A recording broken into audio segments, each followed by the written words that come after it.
it's easy to be kind of cynical about stuff. It's also, do people not feel like they don't have agency? If we, as we learn more about what's going on in the world, as we, you're surrounded by news stories that you can do nothing about. COVID was very interesting for that because it actually affected us. But normally you're reading about an earthquake happening and you go, well, what can I do? What difference does it make? It's beyond my control. Or they're fracking for oil in Alaska. Okay, well, no one's listening to me. Or they're going to war in this. Okay, well, I'm not sure I've got a dog in that race. And you feel very, so it's you kind of get cynical about it. I think people have got cynical about politics. It feels like they need big, new, exciting ideas that people can get behind. And it feels like a lot of politics is like talking about changing this thing a tiny little bit, and changing that. And it's people are kind of in one camp or the other.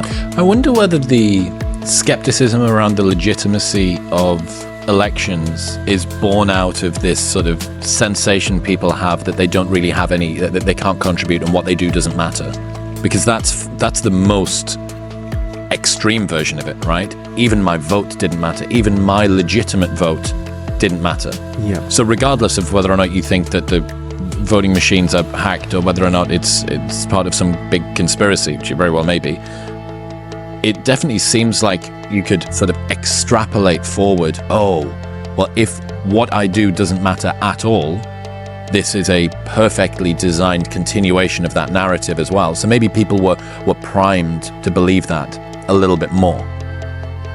Yeah, I mean, I think it's a very interesting point to kind of go, well, if people don't even think their vote counts, then what can you do? But I guess if you're pinning your hopes for self-actualization on your party getting in, it's like following a football team. It's a fun thing to do, but don't let it take over your life.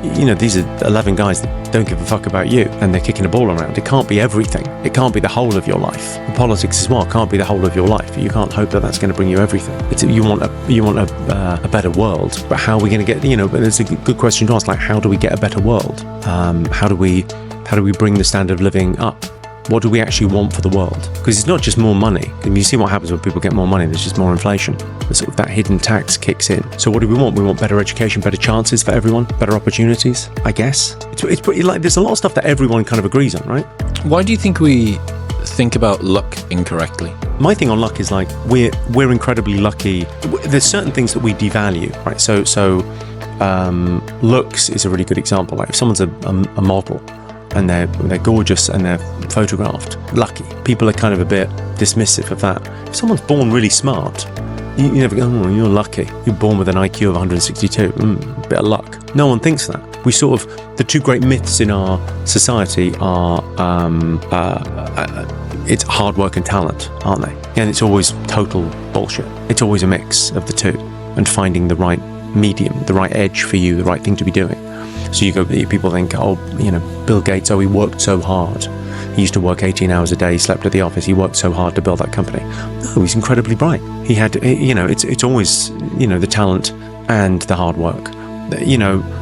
Michael Jordan, if he hadn't shown up to practice, be just a guy. And also, if he was living 200 years ago, pre-basketball, I don't know. That skill set is very particular. So what's luck?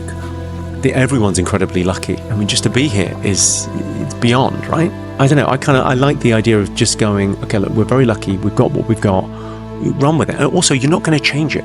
You might, that thing of like acceptance being kind of that first step in therapy strikes me as really sensible. Just looking at what you've got and go, right, this is it. This is it for the whole journey. I can work on this.